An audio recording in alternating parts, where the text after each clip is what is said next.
رات کی قسم جب وہ چھا جائے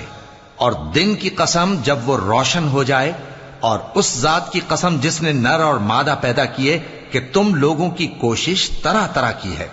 سو جس نے اللہ کے رستے میں مال دیا اور پرہیزگاری کی اور بہترین بات یعنی کلمہ توحید کو سچ جانا،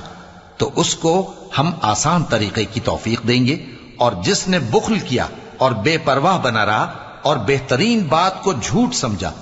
تو ہم اسے رفتہ رفتہ سختی میں پہنچا دیں گے، اور جب وہ دوزخ کے گڑھے میں گرے گا تو اس کا مال اس کے کچھ بھی کام نہ آئے گا۔ یقیناً راہ دکھا دینا ہمارا ذمہ ہے، اور بے شک آخرت اور دنیا ہماری ہی ملکیت ہیں، سو میں نے تم کو بھڑکتی آگ سے خبردار کر دیا ہے۔ اس میں وہی داخل ہوگا جو بڑا بدبخت ہے، جس نے جھٹلایا اور منہ پھیرا، اور جو بڑا پرہیزگار ہے وہ اس سے